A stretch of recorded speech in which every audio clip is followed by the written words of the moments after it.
유엔 같은 국제기구에 우리나라가 회원 자격으로 내는 분담금은 얼마나 될까요? 3년 전 6,400억 원에서 올해 9,100억 원, 매년 1,000억 원 정도씩 오르고 있습니다. 내년에는 처음으로 1조 원을 넘길 것 같습니다. 유엔 분담률이 세계 9번째로 올라섰는데 지난해까지는 각 부처별로 따로 관리했고 정확한 현황도 공개가 안 됐습니다. 그러다가 올해 1월에 분담금 관리법이라는 게 시행되면서 외교부가 처음으로 얼마나 냈나 모두 조사하고 지출 계획도 심의했습니다. 이런 내용이 담긴 외교부의 보고서를 KBS가 입수했습니다.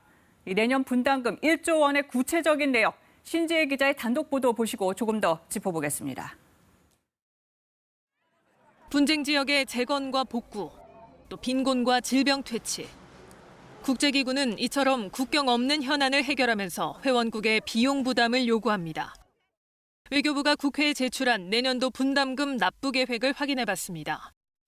38개 정부 부처가 200개 가까운 국제기구에 내는 분담금은 393개 항목에 총 1조 216억 원. 이 가운데 3분의 1은 의무적으로 내야 하는 목, 나머지는 정부가 자발적으로 내는 재량 분담금입니다. 우선 유엔 정규 예산과 평화유지군에 내는 비용은 올해 2,758억 원에서 내년 3,015억 원으로 오릅니다. 산하기구별로는 세계보건기구 168억, 유엔 개발계획 138억, 유엔 식량농업기구 136억 원 순입니다. 특히 코로나19 유행 이후 백신 개발과 공급 등 보건 분야 지출이 늘었습니다. 7개국이 참여하는 국제 핵융합 실험로 건설에는 올해 772억에 이어 내년에도 569억 원을 냅니다. 신규 납부는 14건입니다. 기후변화에 따른 산림 파괴 해결, 또 디지털 성범죄 근절 프로그램 등에 추가로 기여합니다. 부처별로는 외교부가 전체의 64.8%를 부담하고 그다음은 농식품부와 과학기술부 순입니다. 그러나 늘어난 분담금만큼 국제사회에서 한국의 영향력도 증대되는지에 대해선 회의적 시각이 많습니다. 분담금 증가한다는 건 사실 국력이 올라간다는 건데 예를 들어서 국제기구 내 소프트 파워까지 같이 올라가느냐? 그러진 않거든요. 아무래도 조금은 낮은 수준이라고 볼 수 있고요.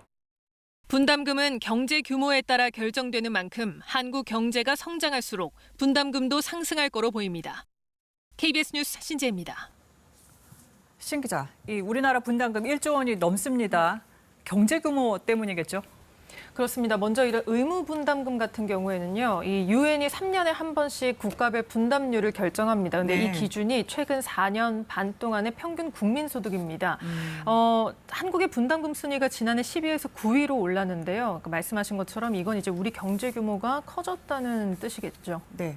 이렇게 분담금은 늘었지만 앞서 보도를 보면 이제 영향력이 커진 건 아니라는 얘기인데 우리와 비슷하게 분담금을 내는 다른 나라들과 비교하면 어떻습니까? 네, 일단 저희가 취재했던 외교관이나 전문가들은 한국은 국력에 비해서 국제기구에서 충분한 영향력을 발휘하지 못하고 임무와 말을 했습니다. 네. 예를 들면은 분담금과 함께 국제사회에서 영향력을 가늠할 수 있는 기준 중에 하나가 그 말씀하신 이제 국제기구에 진출한 국민의 숫자인데요. 네. 한국인 비율은 세계 72위에 지금 그치고 있습니다. 72위요. 그렇습니다. 그러니까 우리와 분담금 규모가 비슷한 나라 스페인이 있는데요. 한번 비교를 해보겠습니다.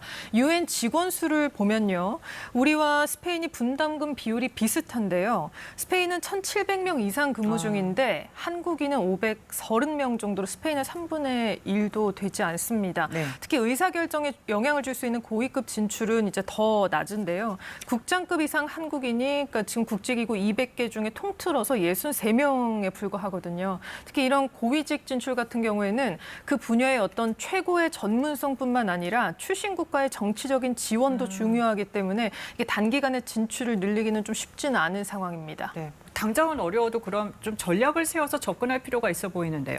그렇습니다. 기존의 다른 나라들이 선점한 영역을 뚫고 들어가기는 상대적으로 어렵겠죠. 하지만 새롭게 떠오르는 분야라든지 아니면 기존보다 규모가 확대되는 분야에서는 우리의 기회가 생길 수 있다는 분석이 나오고 있습니다. 네. 특히 최근 중요성이 커지는 경제안보 분야에서는요, 우리의 기술력 또 경제력을 활용해서 적극적으로 공략을 할 수 있을 거로 보이는데요. 네. 이 밖에도 국제기구 인력 육성이라든지 고위직의 어떤 체계적인 진출 확대를 위한 중장기적 계획이 필요할 걸로 보입니다. 네. 신지혜 기자 잘 들었습니다.